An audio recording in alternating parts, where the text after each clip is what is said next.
제52장 1947년 3월 22일 작은 취조실은 외부의 빛을 철저히 차단하고 있었다. 희미한 전등 불빛 아래 공기는 마치 금속성 냄새를 품고 가라앉아 있었다. 중앙에 낡은 나무 의자 하나가 놓여 있고 그 위에 김원봉이 앉아 있었다. 그의 안색은 창백했지만 눈동자에 깃든 불꽃은 살아 있었다.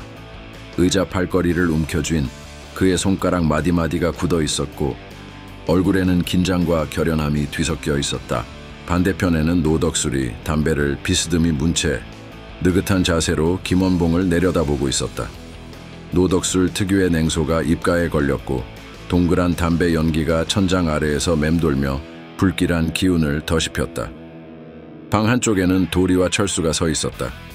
도리는 흥분한 듯 한 발 앞으로 나서려 했고 철수는 아무런 말도 없이 굳은 표정으로 부동 자세를 유지했다. 노덕술이 담배를 검지와 중지 사이에서 살짝 튕기며 말했다. 다시 보게 될 줄 알았어, 약산 김원봉. 그의 목소리는 매끄럽고 날카로웠다. 내 예감은 틀린 적이 없지. 자, 악수라도 할까? 그는 능청스레 손을 내밀었지만 김원봉은 고개를 돌리며 응하지 않았다. 노덕술은 피식 웃고 몸을 약간 앞으로 숙였다. 여전하군. 좋다, 본론으로 들어가지. 약산, 민주주의 민족전선, 민전의 위원장님 맞지? 이번 3월 폭동, 민전이 주도한 거야. 그렇지 않아? 그의 어조는 여유로웠지만 눈빛 속에는 살기가 서려 있었다. 김원봉은 대답하지 않았다. 그의 시선은 노덕술의 얼굴을 스치고 다시 허공을 응시했다. 얼굴에 번지는 미묘한 떨림, 하지만 입술은 굳게 다물려 있었다. 노덕술은 얼굴을 김원봉 가까이 들이밀었다. 김원봉! 묻고 있잖아, 이 빨갱이 새끼야. 그 순간 김원봉이 눈을 번쩍 뜨며 노덕술을 노려보았다. 눈꺼풀이 가늘게 떨렸지만 여전히 말을 하지 않았다. 긴 침묵이 흐르는 중 노덕술은 부드럽게 미소 짓더니 갑자기 손바닥으로 김원봉의 뺨을 세차게 후려쳤다. 이 빨갱이 새끼. 강한 충격에 김원봉은 의자에서 굴러떨어졌다. 쿵 하는 소리와 함께 바닥에 몸을 부딪힌 그는 잠시 숨을 고르며 몸을 일으키려 했지만 실컷 맞은 뺨에서 화끈한 고통이 번지고 있었다. 노덕술은 고개를 젖혀 머리를 한번 쓸어 넘기고 억지로 여유로운 태도를 유지한 채 명령했다. 뭐해? 다시 앉혀. 도리와 철수는 명령에 따라 김원봉에게 다가갔다. 잠시 주저한 듯한 기색이 철수의 얼굴에 스쳤지만 도리는 재빠르게 김원봉의 팔을 붙잡고 철수는 그의 어깨를 누르며 의자에 고정시켰다.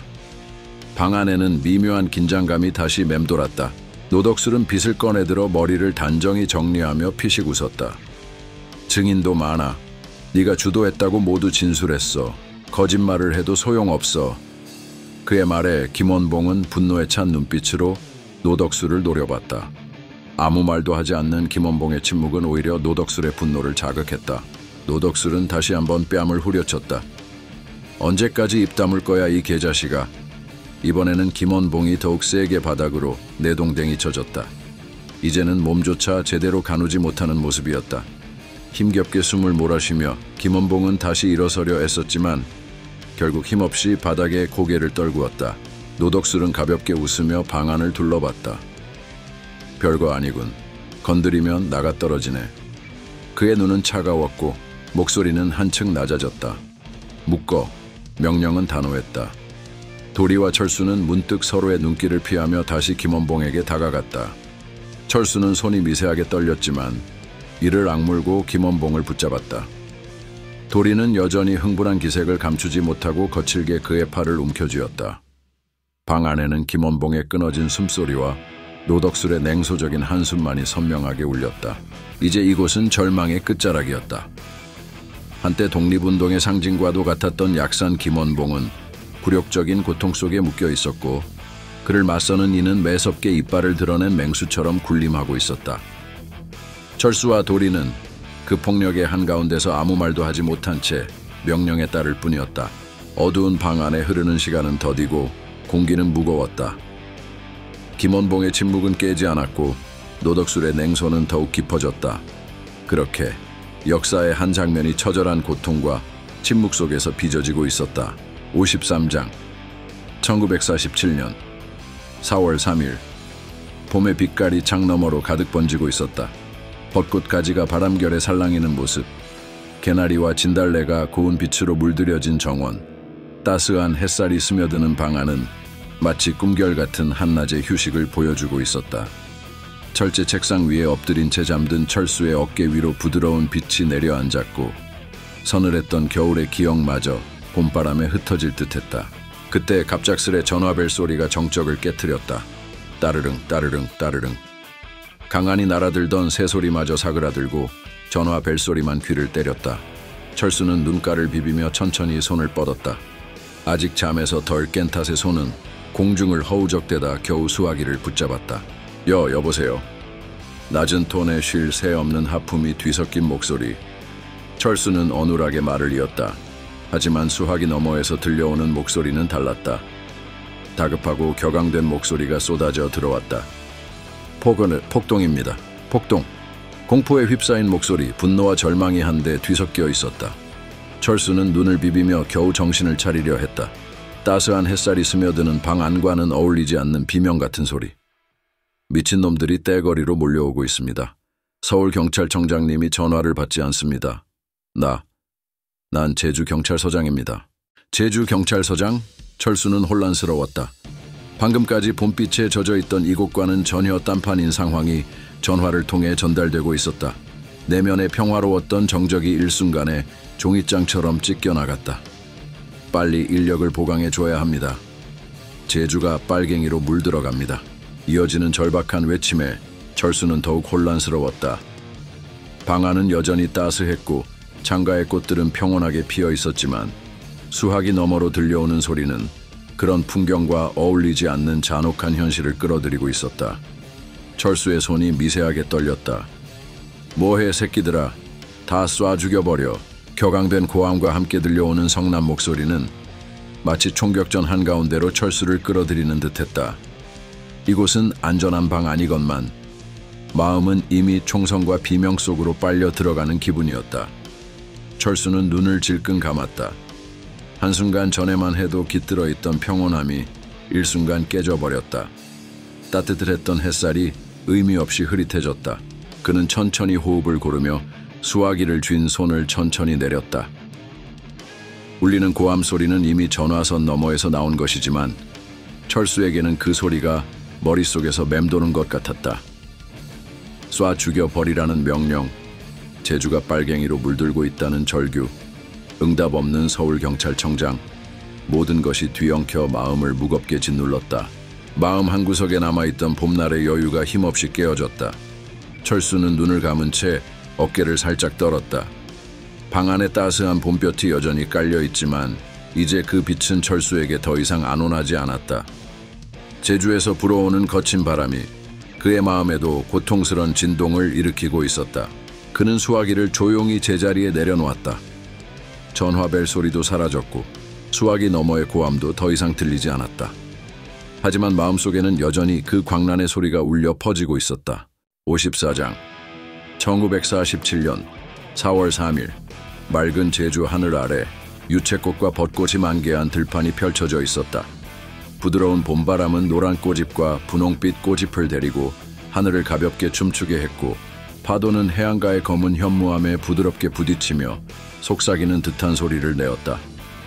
햇살은 곱게 깔린 들판을 어루만지며 방금 전까지만 해도 이곳이 평화로움 그 자체였음을 증명하고 있었다. 그러나 그 평화로운 풍경 뒤편에서 끔찍한 비명이 울려 나왔다. 들판 끝자락에 자리 잡은 작은 마을은 지금 아수라장에 휩싸여 있었다. 마을 골목골목을 가득 메운 것은 서북 청년 단원들의 거친 고함과 짓밟히는 신음소리였다. 서북이라는 글자가 새겨진 완장을 찬 단원들이 집집마다 들이닥쳤다. 마치 사냥개를 닮은 그들은 아무런 구별 없이 사람들을 끌어내고 저항하는 자를 무자비하게 구타했다. 한 단원이 포승줄로 주민들을 묶으며 욕설을 퍼부었다. 이 빨갱이 새끼들 모두 땅속에 묻어버려야 해. 이 개만도 못한 것들. 그의 눈빛은 광기 서린 불빛을 내뿜었고 손에는 이미 사람들의 피가 붉게 묻어 있었다. 다른 단원은 도망치던 남자를 잡아 끌어냈다. 피투성이가 된 그 남자의 얼굴을 비웃듯 바라보며 단원은 콧방귀를 뀌었다. 어딜 도망가, 이 빨갱이 새끼. 너 같은 놈들은 이 땅에 있을 자격도 없어. 비명소리가 마을 곳곳에서 끊이지 않았다. 골목 모퉁이마다 젊은 여성들이 끌려 나와 희롱당했고 아이들은 겁에 질린 채 울고 있었다. 어떤 집에서는 할머니가 기어이 땅바닥에 엎어진 채 신음을 내질렀지만 아무도 그녀를 돌보지 않았다. 오히려 서청 단원의 발길질이 그 노인을 더 깊은 절망 속으로 밀어넣었다. 쌀과 재물은 강탈되어 널브러졌고 깨진 항아리와 부서진 문짝이 마을 여기저기에 흩어져 있었다. 마을 입구, 전쟁터처럼 변한 골목 모퉁이에서 경찰 2명이 담배를 물고 서 있었다. 그들은 이 모든 광경을 묵묵히 지켜보고 있었다. 한 경관이 눈살을 찌푸리며 낮은 목소리로 말을 걸었다. 근데 이래도 되는 거야? 이건 뭐 강도도 아니고. 다른 경관은 무심하게 담배 연기를 뱉으며 대답했다. 상부에서는 다 잡으라잖아. 첫 번째 경관은 볼멘 소리로 중얼거렸다. 누가 빨갱이고 아닌지 어떻게 알아? 두 번째 경관은 기껏해야 어깨를 으쓱이며 대꾸했다. 멍청한 놈, 그냥 다 잡아 족치면 되는 거지. 본보기로 보여주면 알아서 잠잠해질 거야. 첫 번째 경관은 서청 단원들을 힐끗 바라보았다. 그래도 너무 악랄하지 않아. 저대로 둬도 돼. 두 번째 경관은 다시 무심하게 대답했다. 위에서 둘하잖아. 우린 명령에만 충실하면 돼. 그게 애국이지 뭐. 그들은 다시 담배를 피우며 시선을 돌렸다. 비명과 신음은 계속해서 바람 타고 멀리까지 번져나갔다. 어린아이의 울음소리, 노인의 신음, 여성들의 비명이 들판 위에 섞여 아득한 메아리로 퍼져나갔다. 황금빛 유채꽃과 화사한 벚꽃은 여전히 바람에 흔들리고 있었지만 이제 그 꽃집들은 마치 모든 것을 알고 있다는 듯 고개를 숙이는 것만 같았다. 해안가에서 파도가 부드럽게 밀려오고 햇살이 여전히 따사롭게 비추고 있었으나 제주마을은 이미 고통과 슬픔으로 물들어가고 있었다. 서청의 만행은 끝날 기미를 보이지 않았고 경찰의 방관은 그들의 잔혹함을 더욱 키우고 있었다. 그렇게 평화롭던 제주마을은 오늘 쓰디쓴 비명을 머금은 채 눈물로 물들어가고 있었다. 55장 1947년 7월 19일 한여름 매미소리가 귀청을 때릴 듯 요란한 오후였다. 창문 밖으로는 백열등 같은 태양이 마당을 바싹 태우듯 내려쬐고 있었다. 축축한 더위는 사람의 숨마저 무겁게 만들었고 철수는 이마에 땀을 닦으며 창밖을 내다보고 있었다. 그러던 중 왜소한 소년이 숨을 몰아쉬며 달려와 손바닥만한 종이 쪽지를 내밀었다. 철수는 이상한 낌새를 느끼며 쪽지를 펼쳐 읽었다. 순간 그의 얼굴이 순식간에 창백해졌다. 쪽지에는 깔끔한 필체로 짧은 문장이 적혀 있었다. 여운형 선생, 오늘 암살될 예정. 그는 숨을 삼키며 자리에서 벌떡 일어섰다. 손이 부들부들 떨리고 가슴이 쿵쿵 뛰었다. 어떻게 하지? 당장 알려야 해. 그의 발걸음이 급하게 문 밖으로 향하려는 순간 도리가 그의 앞을 가로막았다. 어디가 갑자기? 도리는 의아한 표정으로 물었다. 철수는 헐떡이는 숨을 진정시키려 애쓰며 덤덤히 말했다. 형, 여운형 선생님이 오늘 암살당할 거래. 방금 밀서를 받았어. 선생님 댁에 전화했는데 영국 축구 친선전 보러 나가셨대. 당장 알려야 해. 도리는 피곤하다는 듯 한숨을 내쉬며 고개를 저었다. 야, 그게 뭐 큰일이라고 그래. 너 대체 왜 이래? 주변을 살피며 작지만 단호한 어조로 덧붙였다. 여운형 그 빨갱이가 죽든 말든 우리랑 뭔 상관이야. 지금 시국이 어떤 줄 알아? 정신 차려 철수야. 철수는 도리의 말을 듣고 잠시 멈칫했다. 그의 눈빛은 흔들렸고 불안과 혼란이 뒤섞인 목소리로 물었다. 설마 형 알고 있었던 거야? 도리는 말없이 철수를 바라보다 마침내 차분한 목소리로 속삭였다. 그의 손이 철수의 어깨를 잡았다. 철수야, 가만히 있어. 넌 지금 위험해. 아무것도 하지 말고 그냥 넘어가. 알겠지? 그 말에 철수는 얼굴을 일그러뜨렸다. 형의 말이 이해되긴 했지만 그렇다고 모른 척 할 수는 없었다. 그는 도리의 손을 뿌리치고 되돌아서더니 결연한 표정으로 문 밖을 향해 뛰쳐나갔다. 철수, 이 자식아. 도리는 등 뒤로 소리쳤지만 철수는 한 번도 뒤돌아보지 않았다. 마치 바람에 밀려나가듯 작은 등이 흔들리며 점점 멀어져 갔다. 매미 소리는 더욱 귀청을 때리며 울려 퍼졌다. 타는 듯한 더위 속 도리는 서서히 굳어지는 몸을 느끼며 조용히 숨을 내쉬었다. 이러면 안 되는데. 그는 주먹을 꼭 쥐었지만 이미 철수는 저만치 사라진 뒤였다. 그 한낮의 열기 속에서 철수의 발걸음에는 묘한 결심이 서려 있었다. 이제 더는 뒤돌아보지 않을 것이다. 그리고 도리는 마치 몸에 납덩이를 단 듯 움직이지 못한 채 한숨을 길게 내뱉었다. 어느새 태양은 더욱 거세게 내리쬐고 공기는 한층 더 무겁게 깔려 있었다. 56장 1947년 7월 19일 아스팔트 위로 한낮의 태양이 서슬 퍼렇게 내리쬐고 있었다.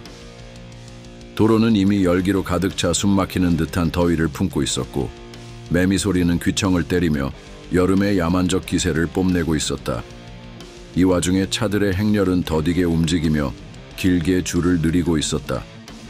차량 사이로 느릿하게 주행하던 검정색 세단 한 대, 그것은 여운형 선생이 탄 차였다. 도시 중심의 로터리를 따라 맴돌고 있는 이 차량은 한눈에 봐도 주목을 끌 만큼 동작이 둔했고 탄창 속에 화약 냄새를 품은 위협이 서서히 가까워지는 듯한 불길한 정적이 맴돌았다. 그런 가운데 먼 발치에서 지프차를 모는 철수가 그 모습을 발견했다. 그는 순간 급브레이크를 밟으며 차를 세웠다. 땀으로 번들거리는 얼굴, 초조한 시선, 흐릿한 숨결.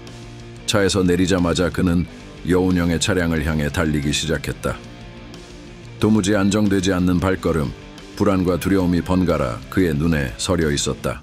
그 찰나 커다란 트럭이 로터리 한가운데로 무심하게 돌진해 들어왔다. 여운형 차량 바로 앞에 서슬 퍼렇게 가로막히자 철수는 눈을 크게 뜨며 외쳤다. 안 돼, 멈춰.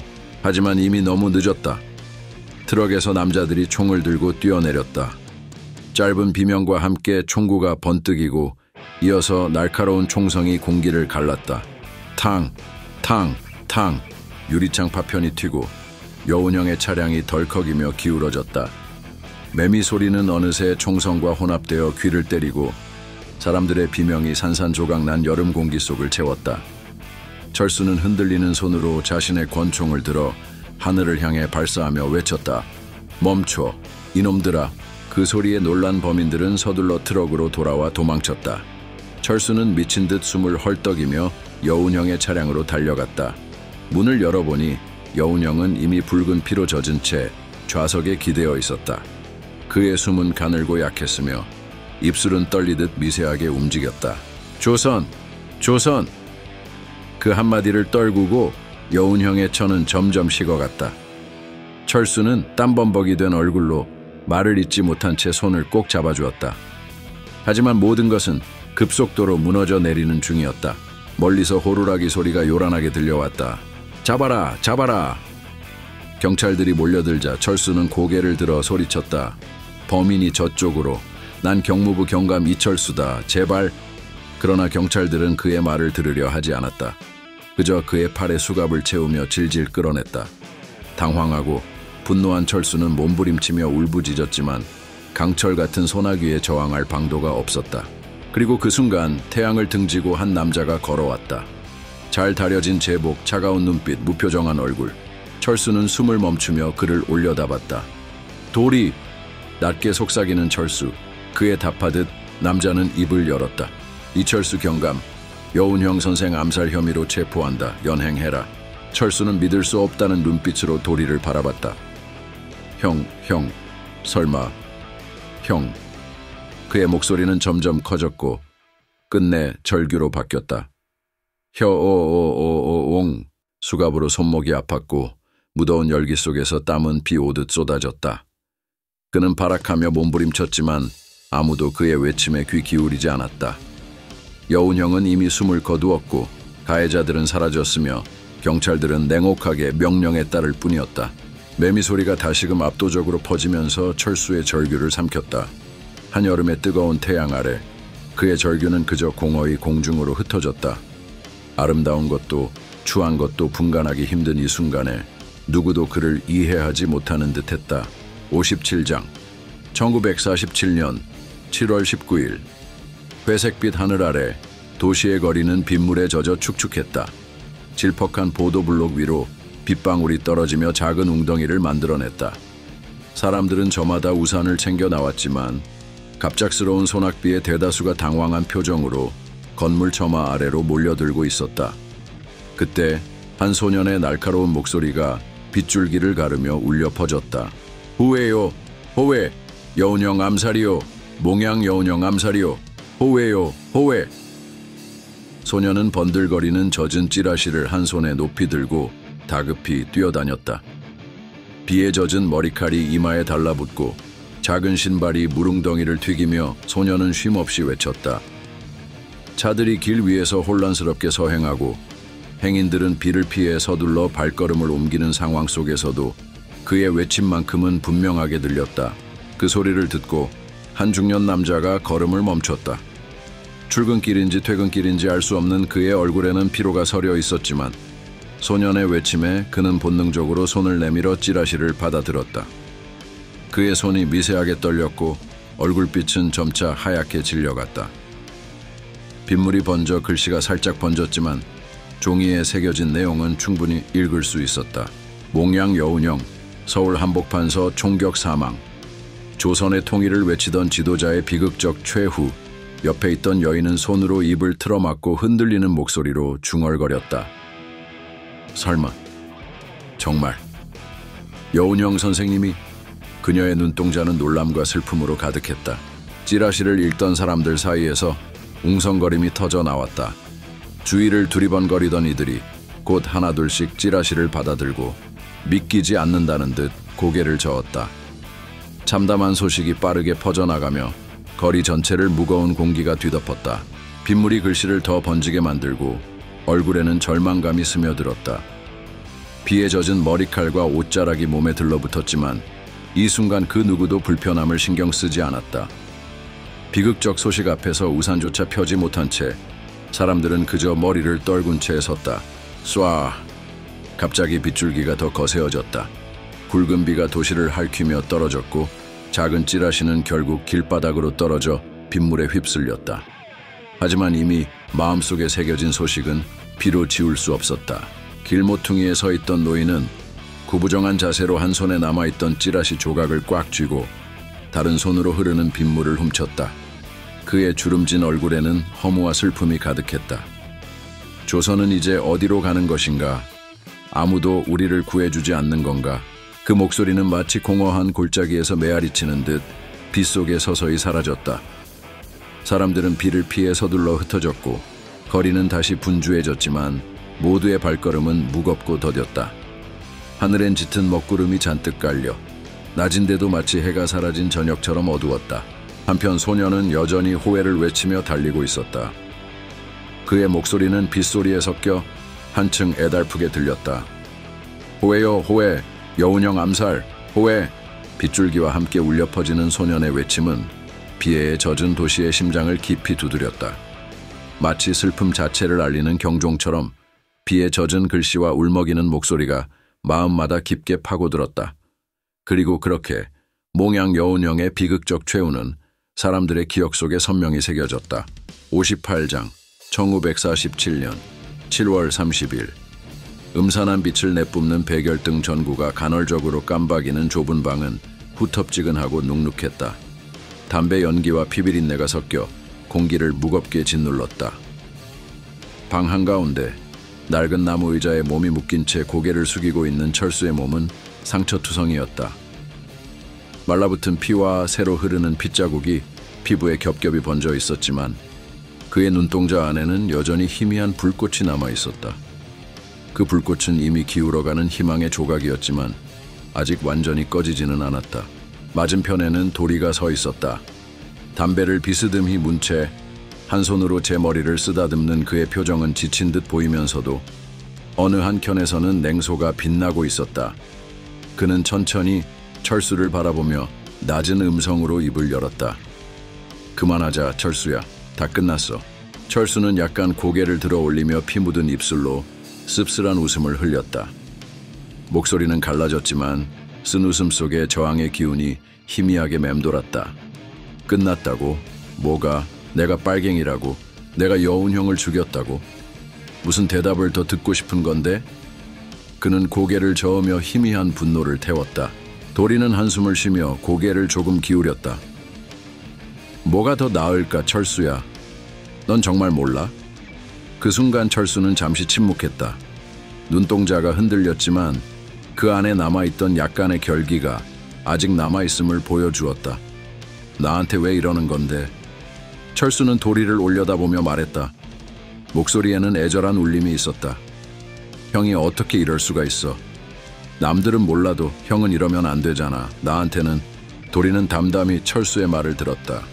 그의 표정은 무감정했지만 그 침묵이 더 견디기 힘든 고통을 철수에게 안겨주었다. 잠시 후 도리는 고개를 갸웃하며 짧게 대답했다.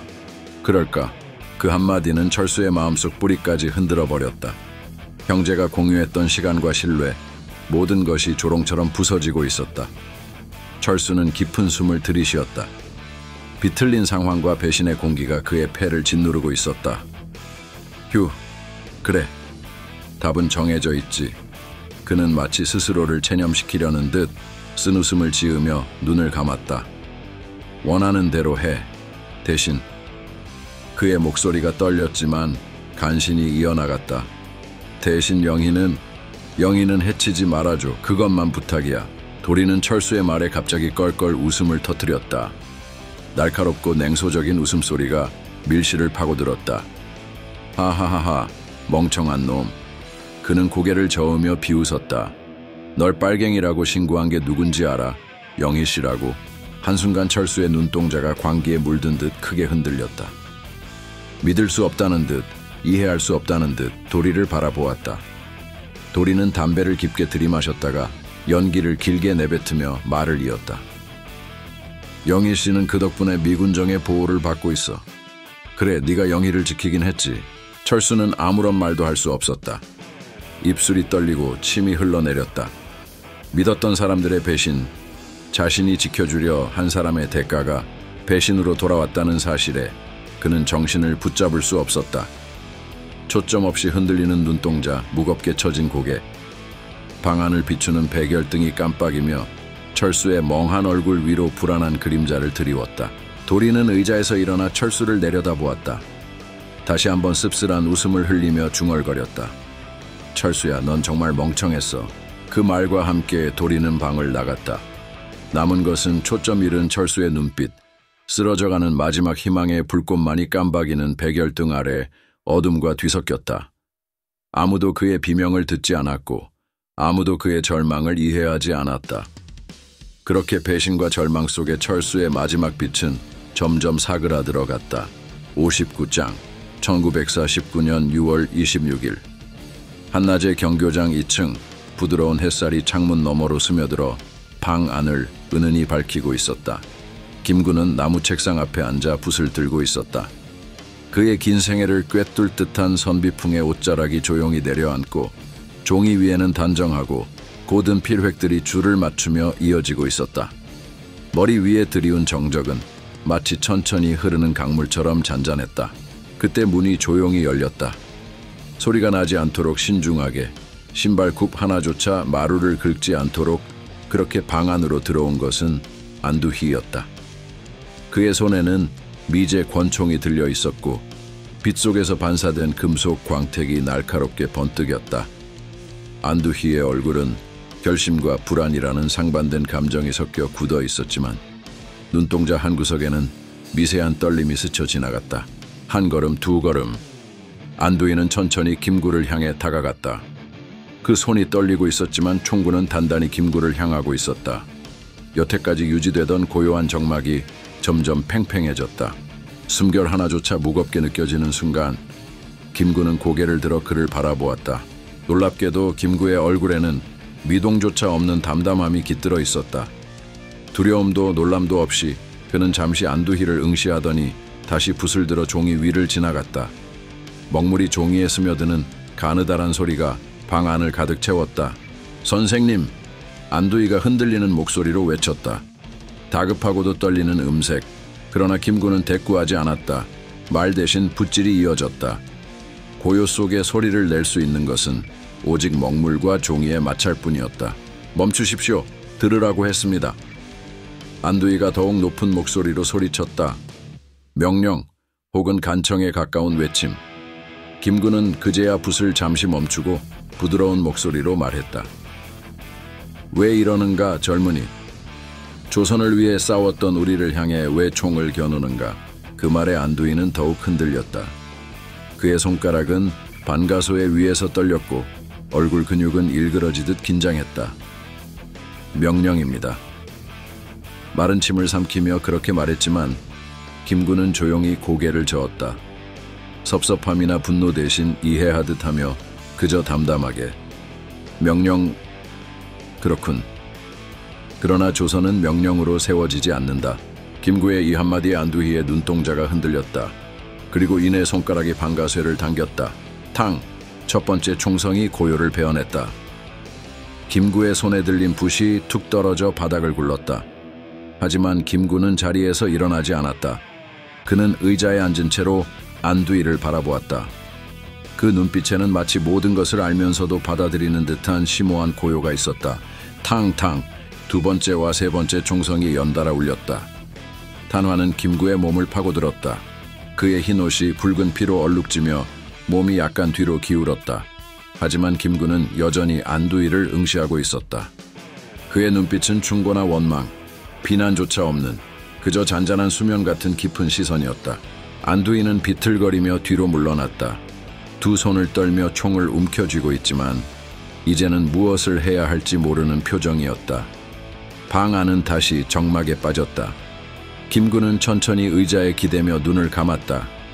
바람 한 점 없는 정적 속에서 그의 마지막 숨결이 조용히 방 안을 채우는 것 같았다. 창밖의 햇살은 여전히 부드럽게 방 안을 비추고 있었다. 종이 위에 쓰여가던 글씨와 바닥에 떨어진 붓이 살랑이는 바람결에 미세하게 흔들렸다. 김구는 더 이상 움직이지 않았고 그 방 안은 시간이 멈춘 듯한 고요 속에 잠겼다. 그날 한낮 경교장의 작은 방 안에서 역사와 삶 그리고 죽음이 교차했다. 김구의 마지막 시선이 머문 곳에 조국을 향한 그의 신념이 여전히 스며 있는 듯했다. 마지막 장 허술한 초가집안. 아궁이에서는 장작불이 거칠게 이글거리고 있었다. 불빛이 흔들리며 집 안 구석구석에 불규칙한 그림자를 들이우는 가운데 김원봉의 울부짖음이 메아리치고 있었다.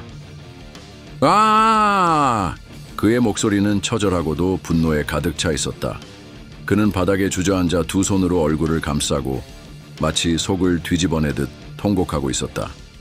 그의 눈에서 흘러내리는 뜨거운 눈물은 바닥에 어지러운 무늬를 그리며 번져갔다. 바로 앞에는 의열단 시절부터 함께한 동지 유적현이 무거운 표정으로 앉아 있었지만 그는 아무 말도 하지 못하고 고개를 숙이고 있었다. 김원봉은 눈물로 일그러진 얼굴을 들어 유적현을 향해 외쳤다. 어떻게 이럴 수 있소? 말해보시오 유적현. 우리가 조국 해방을 위해 의열단을 결성했을 때 우리가 목숨을 걸고 싸웠을 때도 이런 수모는 없었소. 그런데 이게 무슨 꼴이오? 해방된 조국에서 우리가 꿈꾸던 그 자유로운 땅에서 저 따위 더러운 친일파 경찰 손에 수갑을 차고 개처럼 끌려다니는 이 수모를 당하다니. 그의 목소리는 타는 장작이 튀는 소리보다 더 격렬했고 가슴속에서 끓어오르는 울분을 안타깝게 토해냈다. 그는 손으로 가슴을 두드리며 다시 외쳤다. 우리가 이러려고 독립운동을 했단 말이오? 우리가 이러려고 피를 흘렸단 말이오? 먼저 간 동지들에게 우리가 무슨 낯으로 이 꼴을 보인단 말이오? 김원봉은 고개를 숙이고 다시 울부짖기 시작했다. 통곡은 방 안을 가득 메웠고 그 음성은 허술한 벽을 넘어 어둑한 밤하늘로 퍼져나갔다. 와... 그의 울음소리는 불길 속에서 갈라지는 듯한 통탄이었고 초가집 밖에는 하나둘씩 사람들이 모여들었다. 의열단 옛 동지들과 마을 주민들이 사연도 모른 채 모여들어 불빛 흔들리는 초가집 안을 멀리서 지켜보았다. 그들은 낮은 목소리로 서로 속삭이거나 눈시울을 붉히며 안에서 울려나오는 김원봉의 통곡을 들었다. 어떤 이는 더 이상 참지 못하고 울음을 터뜨렸고 또 다른 이는 치밀어 오르는 분노와 슬픔에 몸을 떨었다. 누군가 나직이 중얼거렸다. 김 선생님이 이런 꼴을 당하다니 세상이 어쩌다 이렇게 돼버렸단 말인가. 기나긴 독립운동을 함께한 영웅이었고 일제의 탄압 속에서 조국의 미래를 믿었던 이였건만 해방 이후에도 그의 이상과 염원은 더러운 현실의 발굽에 짓밟히고 있었다. 그 아이러니와 절망이 온 마을 사람들의 가슴을 짓누르고 있었다. 집안의 통곡 소리는 밖으로 번져나갔고 이윽고 마을 전체가 슬픔에 잠긴 듯했다. 초가집 안을 비추던 불길은 더욱 강렬해졌고 사람들은 한동안 그 앞에서 움직이지 못했다. 초가집 안팎에 서린 눈물과 한탄은 마치 무거운 짐처럼 모두의 어깨를 짓누르고 있었다. 밤하늘엔 구름이 짙게 깔려 별빛 하나 비치지 않았다. 바람마저 조용히 숨을 죽인 듯했다. 그날의 통곡은 오랜 세월 동안 사람들의 기억 속에 깊이 새겨질 터였다. 마을 사람들은 한동안 그 자리를 떠나지 못한 채 김원봉의 울음소리에 함께 눈물을 흘렸다. 그리고 그렇게 조국 해방 이후 그가 맞닥뜨린 배신과 고통의 순간은 기나긴 어둠 속에서 더욱 선명한 불꽃처럼 남았다. 그날 밤 김원봉의 통곡은 역사라는 바다 위의 작은 섬처럼 떠올라 긴 세월 동안 우리에게 잊지 못할 비통한 회한으로 남게 되었다. 61장. 초등학교 복도의 한 구석 흰 벽에 기대어 선 몇 명의 학생들이 스마트폰 화면을 들여다보고 있었다. 복도 끝에서는 어렴풋이 선생님의 발소리가 들렸지만 학생들은 아랑곳 없이 화면 속 글자들에 집중해 있었다. 화면을 밝히는 조명은 그들의 얼굴을 희미하게 비추며 조용한 웅성거림이 감돌았다. 야, 이것 좀 봐. 다인이 화면을 가리키며 흥분된 목소리로 속삭였다. 스마트폰 속에는 3급 비밀 문서라는 말이 눈에 들어왔다. 주한 미국 대사관 국무부 문서래. 뭔데? 승우가 고개를 내밀며 물었다. 첫 번째 학생은 화면을 조심스럽게 스크롤했다. 여기, 칼로 흉한 자는 칼로 망한다. 무슨 말이야 이게? 옆에 있던 학생이 눈살을 찌푸렸다. 뜬금없이 뭐야? 다인이 잔뜩 신이 나서 읽기 시작했다. 김구 선생 얘기라는데 6월 26일 오후 12시 20분 한국군 장교가 미제 권총으로 사발 쏴서 사망. 애국자로서의 명성은 일본을 제거하면서 부분적으로 얻은 것, 암살자의 생을 살았고 암살자들과 자신을 애워쌌으며 결국 그런 죽음을 맞이했다. 잠시 정적이 흘렀다. 학생들의 얼굴에 당혹감과 분노가 떠올랐다. 승우가 불만을 터뜨렸다. 씨발, 이게 무슨 개소리야. 쉿! 다인이 입술에 손가락을 갖다 대며 주위를 살폈다. 잡혀간다니까 계엄군 오면 어쩌려고 조용히 해. 하지만 승우는 이미 분을 참지 못했다. 목소리를 한껏 낮추려 애쓰며도 분노를 담은 속삭임이 퍼졌다. 우리 선조들은 뭐야? 임진왜란 때도 의병이 나라 지켰고 동학, 3.1운동, 4월 19, 6월 10일 민주화 항쟁, 광주 민주화 운동, 촛불혁명도 다 민중이 지킨 거잖아. 정치인들은 권력에만 집착하고 나라가 어떻게 되든 상관없고 이게 나라냐고. 야, 진짜 조용히 좀 해. 선생님 온다. 다인이 다시 제지했지만 분위기는 이미 뜨겁게 달아오르고 있었다. 그때 또 다른 학생이 스마트폰 화면을 넘기며 말했다. 근데 이관술이라는 사람 진짜 불쌍하지 않아? 그는 화면을 들어 다른 이들에게 보여주었다. 독립운동 치열하게 했는데 해방 후 사회주의자라고 다시 잡혀가고 전쟁 중에 대전형 무소에서 학살당했다잖아. 월북도 안 했는데 독립유공자 인정도 없고 훈장도 없어. 근데 노덕술은 무공훈장 3개라니 말이 돼? 옆에 있던 학생이 피식 웃었다. 너 완전 역사 전문가 됐네. 말도 안 돼, 진짜. 학생은 화면을 끄며 깊게 숨을 내쉬었다. 헤헤헤, 반국가 세력으로 계엄군한테 신고해야겠다. 다른 학생이 농담 섞인 말로 웃음을 터뜨렸고 그들끼리 잠시 킥킥거렸다. 그러나 곧 복도 끝에서 들려오던 선생님의 발소리가 점점 커졌다. 학생들은 황급히 스마트폰을 집어넣고 서로 눈빛을 교환했다. 짧은 침묵 뒤 그들 중 한 명이 작게 중얼거렸다. 근데 진짜 뭔가 잘못됐지 않아? 다른 이들은 말없이 고개를 끄덕였다. 선생님의 그림자가 복도를 따라 길게 드리워졌고 학생들은 순간 호흡을 삼키며 고개를 숙였다. 다시 찾아온 정적 속에서 그들 사이에 퍼진 불편한 진실은 여전히 묵직하게 가슴에 남아 있었다. 복도를 스치는 선생님의 발소리만이 작은 메아리처럼 번지고 학생들의 마음속엔 누군가 끄집어내지 않으면 결국 사라지지 않을 잘못된 것에 대한 의문이 깊이 새겨지고 있었다.